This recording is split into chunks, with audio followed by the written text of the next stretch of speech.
The ridge was crumbling beneath their boots, the air heavy with the scent of iron and dust. The SEAL team's lungs burned with every breath, their bodies pressed against jagged stone, pinned down by a storm of gunfire that shredded leaves and splintered bark above their heads. The mountain wind carried with it the sharp tang of cordite, mingling with the bitter taste of adrenaline on their tongues. They had minutes, maybe seconds, before the enemy closed in from three sides. No backup, no way out, and then the shot. A single distant crack that sliced through the chaos, clean and precise, as if the mountain itself had decided to intervene. No one saw her at first. To the SEAL, she was only a ghost, somewhere beyond the tree line, above the swirling dust and echoing rifles. But that bullet, that impossible bullet, tore through the enemy's lead gunman, halting the advance like an invisible wall. In the stillness that followed, the men dared to lift their heads, scanning the ridgeline for the phantom who had just shifted the balance of survival. She lay prone on the far slope, the earth cold and damp beneath her elbows. The grass brushed her cheek where it peeked out from beneath the brim of her cap. Through the scope, the world was narrowed to a single glass circle, crisp and merciless. Every heartbeat aligned with her breath, slow and steady, until the war outside her mind faded into nothing but distances and angles. She didn't speak. She never spoke in moments like this. Her eyes told her story, eyes that had seen the worst of men and the best of them, that had once looked into the sunlit faces of friends who never came home. Her name wasn't on the SEAL team's roster. It never had been. But years earlier, she had trained with them on a classified exchange program, invited for her unnerving precision and an ability to disappear into terrain like smoke into night air. She had walked away from official service after the last mission went wrong, after the blast that killed 3 of her unit and left her with a scar that began just under her jaw and disappeared beneath her collar. Civilians saw her as quiet, polite, almost withdrawn. Soldiers who knew her called her something else entirely, the one you wanted when the odds were impossible. She had been here before, on this same ridgeline, only then it was raining, and the mud had sucked at her boots as she dragged a wounded corporal to safety. The smell of wet pine and blood had clung to her uniform for days.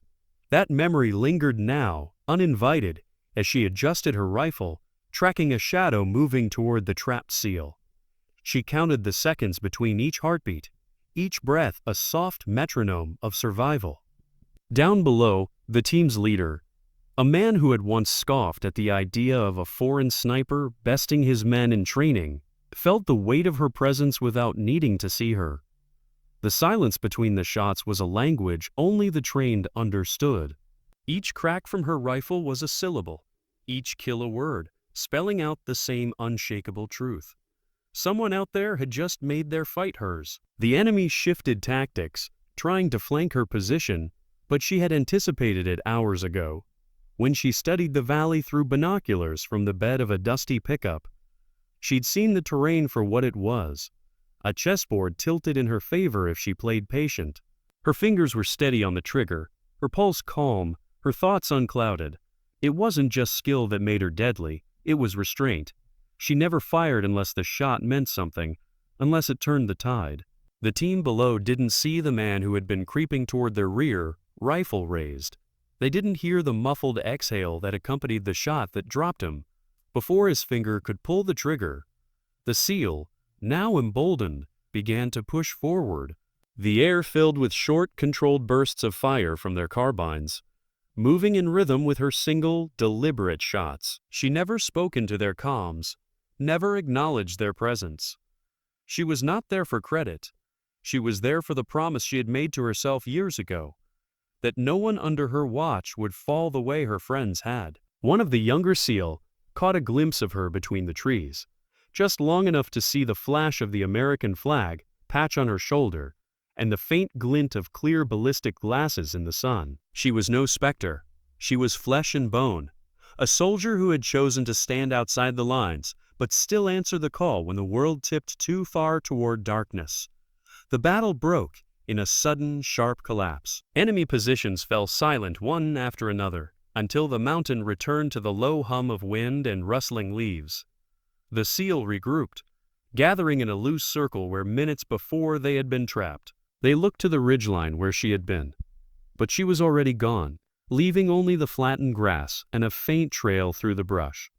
In her absence, the silence she left behind spoke louder than any words. It was the silence of a promise kept, of danger erased before it could claim its price. The team's leader felt something heavy settle in his chest. Not guilt, not exactly, but a humbling awareness.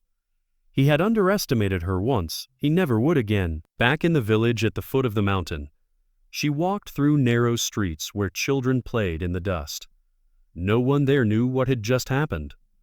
No one asked why her hands smelled faintly of gun oil, or why she carried herself like a shadow in daylight. She didn't need them to know. Respect wasn't earned through stories told. It was earned through the lives that went on because of what she'd done. There are wars fought in silence, and heroes who never stand in the spotlight. She was one of them, carrying her battles in the quiet places of her heart. And while the world might never speak her name, the men she saved would never forget the day the impossible became possible. Not because of noise, but because of a single, unseen shot from somewhere high above. Even in the years to come, when they gathered in safe rooms and warm cities, the SEAL would sometimes fall silent, remembering that ridgeline. They would remember the dust, the blood, and the ghost in the grass whose presence was felt but never claimed. And in those moments, they would understand something the rest of the world might never grasp, that sometimes the greatest strength is the one that moves unseen, and the most powerful victories are the ones that leave nothing behind but the quiet.